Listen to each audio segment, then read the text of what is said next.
जय श्री श्याम दोस्तों। आज हम आपके लिए सफला एकादशी की व्रत कथा लेकर के आए हैं। तो दोस्तों, एक समय की बात है जब महाराज युधिष्ठिर ने श्री कृष्ण से पूछा कि हे जनार्दन, पौष कृष्ण एकादशी का क्या नाम है और उस दिन कौन से देवता का पूजन किया जाता है और उसकी क्या विधि है, कृपया आप मुझे बताइएगा। तो भगवान श्री कृष्ण कहने लगे कि धर्मराज, मैं तुम्हारे स्नेह के कारण तुमसे कहता हूँ कि एकादशी व्रत के अतिरिक्त मैं अधिक से अधिक दक्षिणा पाने वाले यज्ञ से भी प्रसन्न नहीं होता, अतः इसे अत्यंत भक्ति और श्रद्धा से युक्त होकर करे। हे राजन, द्वादशी युक्त पौष कृष्ण एकादशी का महात्म्य मैं तुमसे कहता हूँ, तुम एकाग्रचित होकर के सुनो। इस एकादशी का नाम सफला एकादशी है। इस एकादशी के देवता श्री नारायण हैं। विधि पूर्वक इस व्रत को करना चाहिए। जिस प्रकार नागों में शेषनाग, पक्षियों में गरुड़, सब ग्रहों में चंद्रमा, यज्ञों में अश्वमेघ और देवताओं में भगवान विष्णु श्रेष्ठ हैं, उसी तरह सब व्रतों में एकादशी का व्रत श्रेष्ठ है। जो मनुष्य सदैव एकादशी का व्रत करते हैं वे मुझे परम प्रिय हैं। अतः अब मैं इस व्रत की विधि तुमसे कहता हूँ।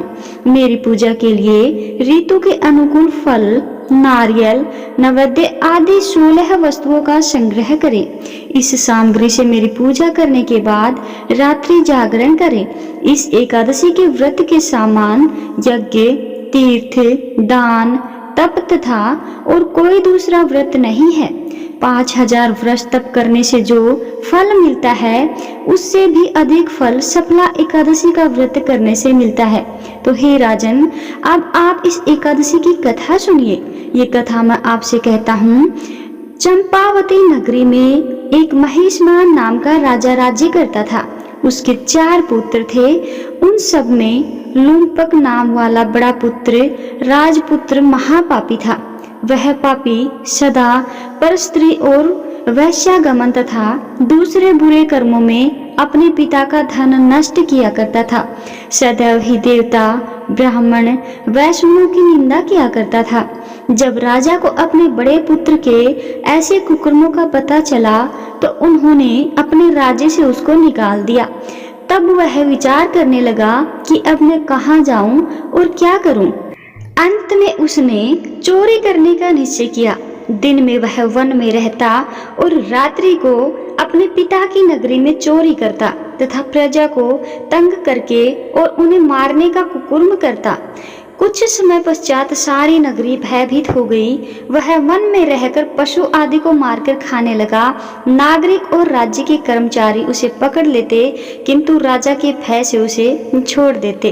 वन के एक अति प्राचीन विशाल पीपल का वृक्ष था। लोग उसकी भगवान के समान पूजा करते थे। उसी वृक्ष के नीचे वह महापापी लुम्पक रहा करता था। इस वन को लोग देवताओं की क्रीड़ा स्थली मानते थे। कुछ समय पश्चात पौष कृष्ण पक्ष की 10वीं के दिन वह वस्त्रहीन होने के कारण शीत के चलते सारी रात्रि सो नहीं सका। उसके हाथ पैर अकड़ गए। सूर्योदय होते होते वह मूर्छित हो गया। दूसरे दिन एकादशी को मध्याह्न के समय सूर्य की गर्मी पाकर उसकी मूर्छा दूर हुई।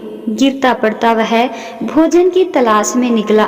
पशुओं को मारने में वह समर्थ नहीं था, अतः पेड़ों के नीचे गिरे हुए फल उठाकर वापस उसी पीपल वृक्ष के नीचे आ गया।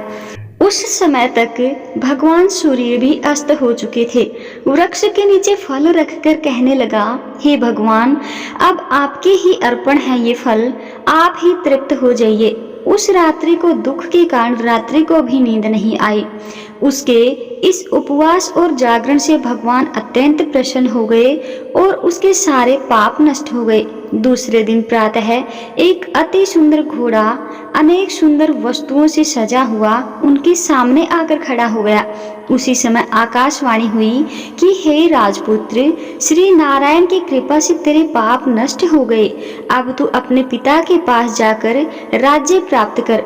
ऐसी वाणी सुनकर वह अत्यंत प्रसन्न हुआ और दिव्य वस्त्र धारण करके भगवान आपकी जय हो कहकर अपने पिता के पास गया। उसके पिता ने प्रसन्न होकर उसे समस्त राज्य का भार जो है सौंप दिया। और वो खुद वन के रास्ते चले गए। अब लुम्पक शास्त्रानुसार राज्य करने लगा। अब लुम्पक के स्त्री भी थी, पुत्र भी था, सारी चीजें उसके पास थी और वो भगवान नारायण के भी परम भक्त हो गए। व्रत होने पर वह भी अपने पुत्र को राज्य भार सौंपकर वन में तपस्या करने चला गया और अंत में वैकुंठ धाम को प्राप्त हुआ। अतः हे राजन, जो मनुष्य इस परम पवित्र सफला एकादशी का व्रत करता है उसे अंत में मुक्ति मिलती है। जो नहीं करते वे पूंछ और सींगों से रहित पशुओं के समान है। इस सफला एकादशी के महात्म्य को पढ़ने से अथवा श्रवण करने से मनुष्य को अश्वमेघ यज्ञ का फल मिलता है। तो दोस्तों, ये थी सफला एकादशी की व्रत कथा। आप इस कथा को अन्य लोगों के साथ भी शेयर कीजिएगा।